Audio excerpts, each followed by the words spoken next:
Hello, second grade Smarties, and welcome to Wit and Wisdom, Module 3, Civil Rights Heroes, Lesson 15. Today, our content question, the pizza bite question that we are wanting to answer today is, what is happening in Ruby Bridges Goes to School, My True Story?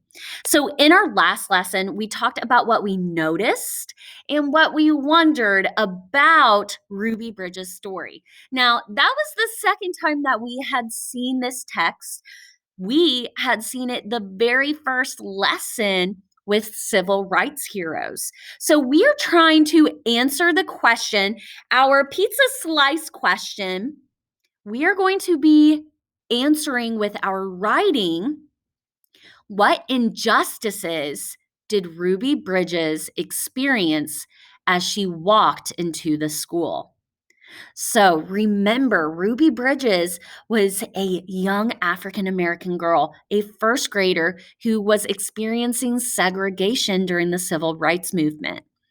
She was able to go to a whites only school, and she faced a lot of injustices, didn't she? So, as we are exploring this text, as we reread the text and reread certain passages, I want you to start thinking about how we can respond to this question. What injustices did Ruby Bridges experience as she walked into school?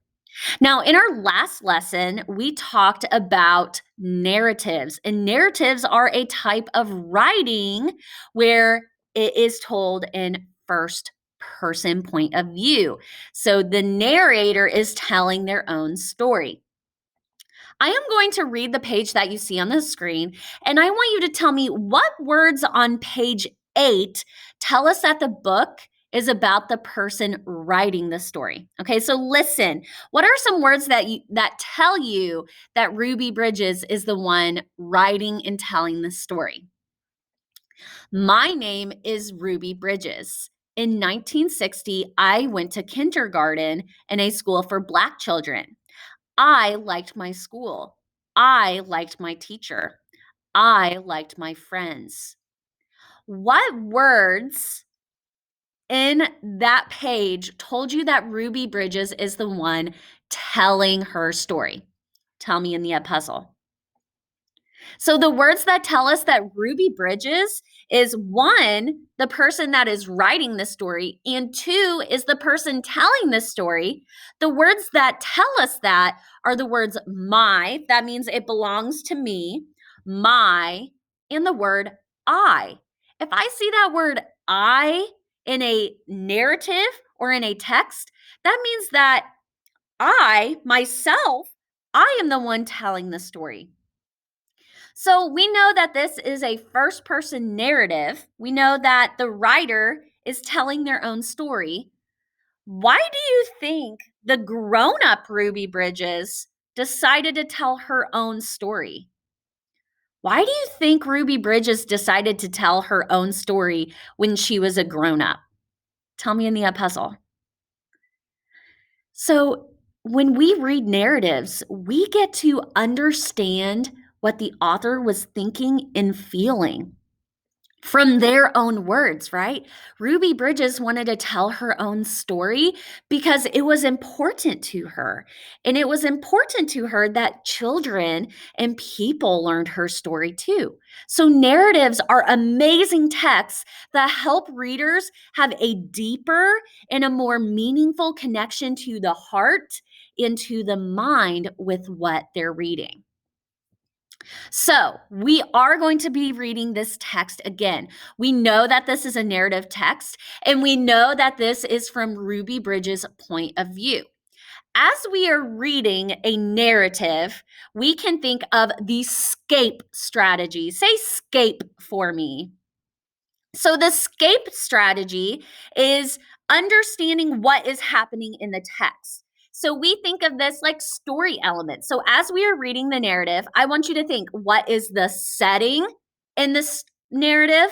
Who are the characters in the narrative? What are the actions of our main characters? What is the problem in the text? And what is the resolution? What solves the problem?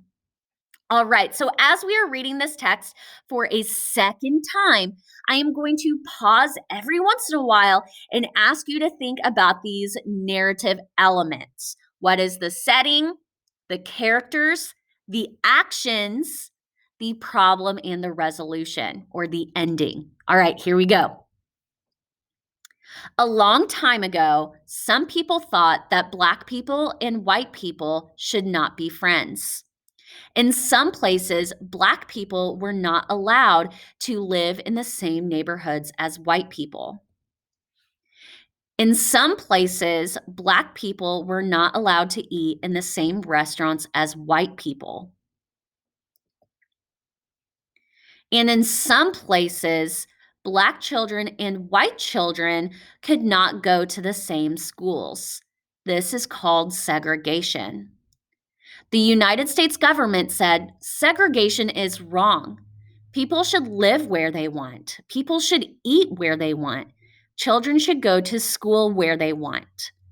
Pause for a second. What is the first problem that we have learned about so far in this narrative text? Tell me in the ed puzzle. So, the first problem that we have learned about is segregation. Segregation is the act of keeping people apart based on the color of their skin. That is the first problem that we interact with in this story. My name is Ruby Bridges. In 1960, I went to kindergarten in a school for Black children. I liked my school. I liked my teachers.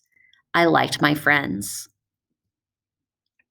But there was a school for white children even closer to my house than the school for Black children.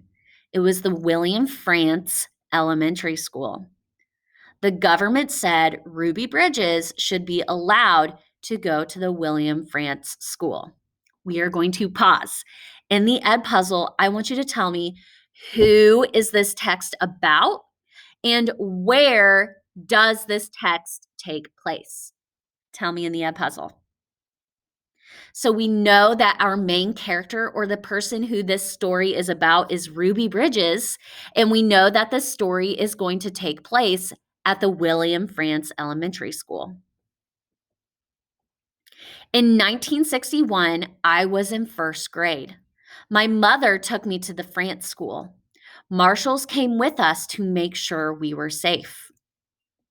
Some people did not want a Black child to go to the white school. They stood near the school. They yelled at me to go away. Parents took their children out of school. I was alone with my teacher, Mrs. Henry. In the ed puzzle, I want you to tell me, what was another problem in this story? Based on these last 3 pages of text, what is another problem in the story? Tell me in the ed puzzle. So on these pages, we learned that some people did not want a Black child going to a whites only school, and they yelled at Ruby to go away. And we also learned that parents took their children out of school because there was a Black child going to a whites only school. In the ed puzzle, I want you to tell me, who are some other people that we have learned about so far in the text? Who are some other characters that we have learned about so far in the text? Tell me in the ed puzzle.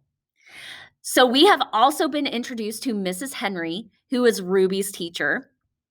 And we were also introduced to Ruby's mother and the marshals. The marshals were the people that made sure to keep Ruby safe. What are some of the actions of Ruby so far that we have learned about? What are some things that Ruby Bridges has already done in this story? How has she responded to injustices so far? Tell me in the ed puzzle. So, an injustice that she already responded to is she walked into the school building even when people were yelling at her, right? She was so brave to walk past all those angry people so she could learn. All right, let's keep reading. I loved Mrs. Henry, and Mrs. Henry loved me. I was a very good student. I learned math, I learned how to read, but I wish the children would come back. Months and months passed. Then one day, children began to come back to school. At last, I had friends to play with. I was very, very happy. Many people have read books about me in many people have read about me in newspapers and books. A famous writer, John Steinbeck, wrote about me. He wrote that I was very brave. A first lady, Eleanor Roosevelt, wrote a letter to me. The letter told me that I was a good American. Norman Rockwell was an artist who painted a picture of me. The painting has become very famous.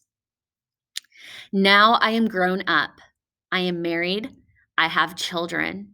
One day, Mrs. Henry and I were both asked to be on a TV show.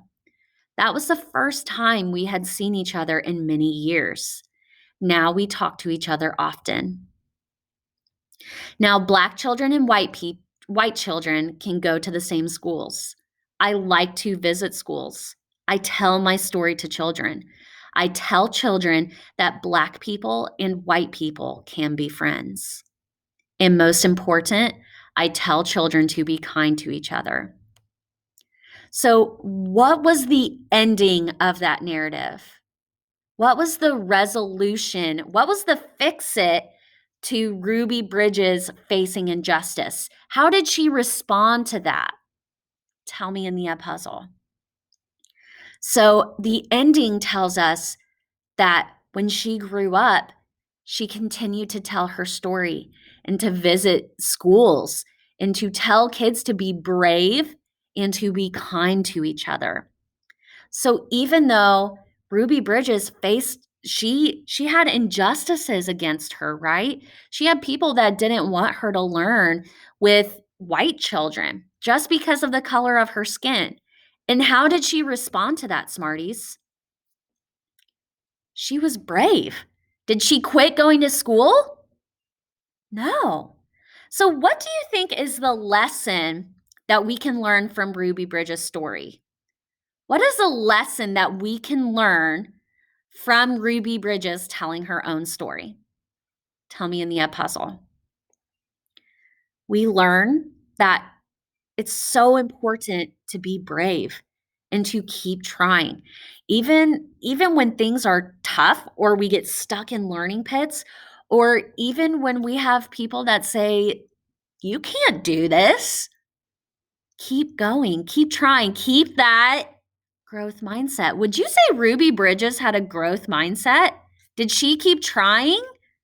Yes. Did she give up? No. She kept trying even though people were being unkind to her. So let's look at our scape chart, our setting, characters, problem, action, and ending. Let's see if our responses match with what we see on the screen. So we know that the setting was a long time ago in 1960 or 1961. We also learned that another setting was the William Frantz Elementary School. That was the school that was for whites only that Ruby Bridges started going to. We know that our characters in this story were Ruby Bridges and Mrs. Henry, her teacher. A problem that was faced in this story was that some people did not want Ruby at the white school. There were no other kids in the school, and that Ruby was alone with Mrs. Henry. We know that despite those problems, that Ruby Bridges kept going to school. She never gave up on her learning. She loved learning and she loved Mrs. Henry. And at the end of the story, children came back to school. People heard Ruby's story. And today, Black and white students go to school together. So these are all elements to Ruby Bridges' narrative, her story. How can we use these elements to write a paragraph? What can we do to use these elements to retell or write a paragraph? How could we organize this information? Well, we could start by talking about the setting of the story. Ruby Bridges was a first grade student who was Black that had the opportunity to go to a whites only school. Some people did not want Ruby to go to that school, and people took their kids out of school. But Ruby kept going to school even though she was learning alone. In the end, Ruby got to tell her story to other people. Children came back to school, and today, white and Black children can go to school together. Was I able to tell Ruby's story? Yes, I used all of these elements to tell the important parts: what the setting was, who the characters were, what the problem was, how Ruby responded, and the ending, the resolution. So you guys are going to have the opportunity to respond to the injustices that Ruby faced when going to school.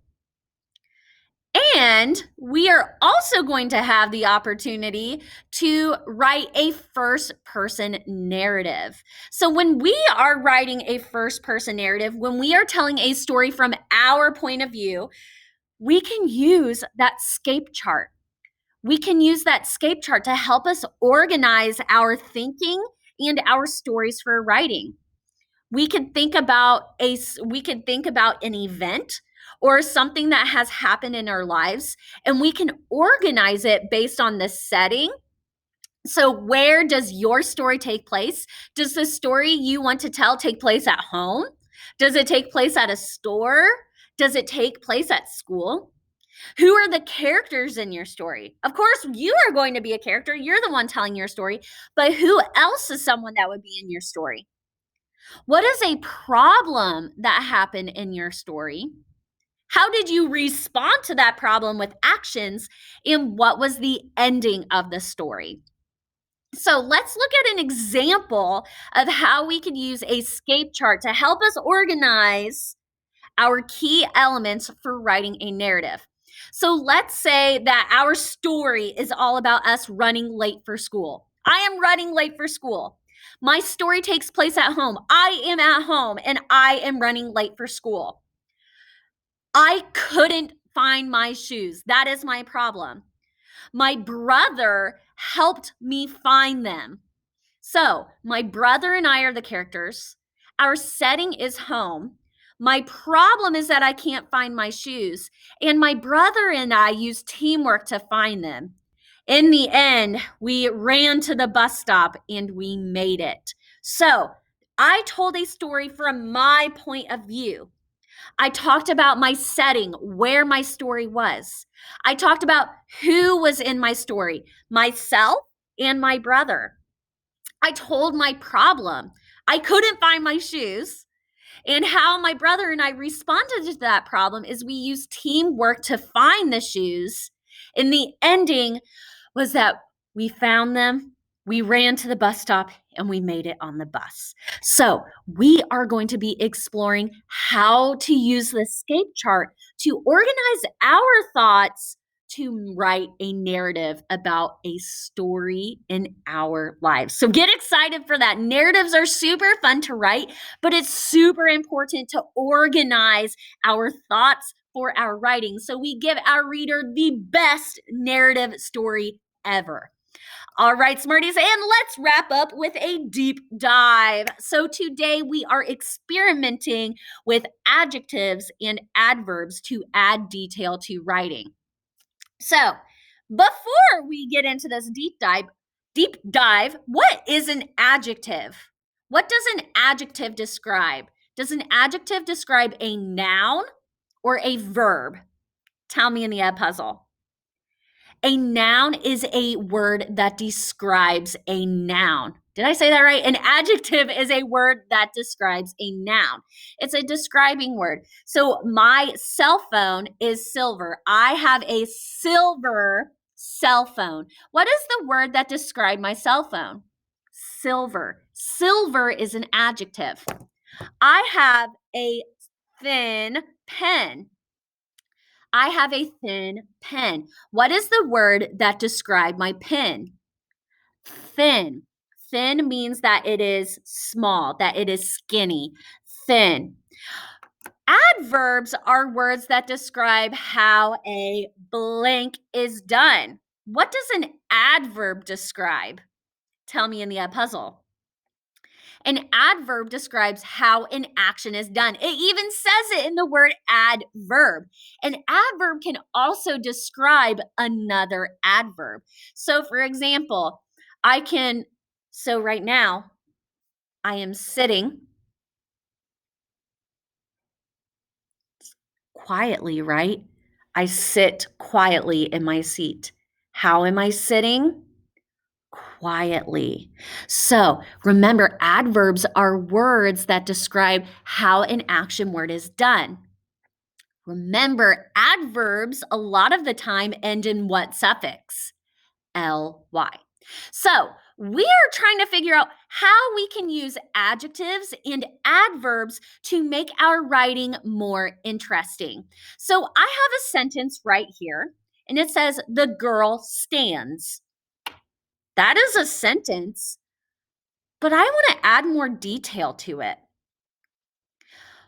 What word could we add to describe how Ruby stands? The girl stands. Look at this picture of Ruby stands, of Ruby standing. What is a word that we could use to describe Ruby? What is a describing word for Ruby? What kind of person is she? The blank girl stands. What is a word to describe Ruby? Tell me in the puzzle. So we could say the courageous girl stands, the brave girl stands, the confident girl stands, the happy girl stands. Those are words to describe Ruby's character, what is in her heart and her mind. We could also say the small girl stands. We could describe how she looks like, but I think with Ruby, it's important to describe her character. Remember, Dr. Martin Luther King Jr. wanted his children to be judged by the content of their character, not the color of their skin. So the brave girl stands. What is a word to describe how Ruby is standing? How is she standing?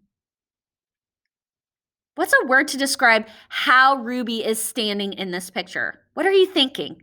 Tell me in the puzzle. Think. Your adverb is going to end in ly. What is a word that can describe how Ruby stands? So we can say the brave girl stands confidently. The brave girl stands happily. The brave girl stands joyfully. So, how is she standing? Happily. How is she standing? Joyfully. We can see that in her body, right? She's smiling, she's standing up straight. What happens when we add details to our writing? What does that do? When I add detail to my writing, how is that helpful? Tell me in the puzzle. So when we add detail to our writing, it gives our reader a better picture movie to think about, right? If I just say the girl stands, does that give our reader a really good picture of who is this girl? And if she's standing, is she just a statue? So, adjectives and adverbs help give our writing more character. It helps us make it more detailed and more colorful in our minds. So, we can add detail to our writing. So, let's look at a sentence and see how we can add detail to sentences. So let's look at this first sentence. They yelled at me to go away. Notice that I circled the word yelled. Yelled is what kind of word? Is it a noun or is it a verb? It's a verb. I want to add an adverb to describe how they yelled. How did people yell at Ruby? What did they do? They yelled blank. How did they yell at Ruby? Tell me in the puzzle. So we know that they yelled loudly. They yelled angrily. Those are words that give us better details about how people yelled at Ruby to go away. Let's think about a word that we could use to describe this other sentence. The mob yelled at her to go away. What kind of word is mob? Is it a noun or is it a verb? It's a noun, right? What is a word that we could use to describe mob? Remember, a mob is a group of violent people. What's a word that we could use to describe mob? Tell me in the puzzle. So we could say the violent mob, the angry mob, the mean mob. When we use those describing words, it helps our reader understand what kind of group of people this is. It's an angry mob. When I think of an angry mob, I think of angry, mean faces. I think of people that are not nice, right? So, Smarties, when we dig into writing narratives, we have a challenge. We need to start adding adjectives, words that describe nouns, and adverbs, words that describe how a verb is done, to add detail, to paint a better picture movie in our readers' minds. All right, Smarties, that is it for today's lesson. Remember to keep that growth mindset. Good learners do hard things and start thinking, how can you respond to injustice? Happy learning, Smarties.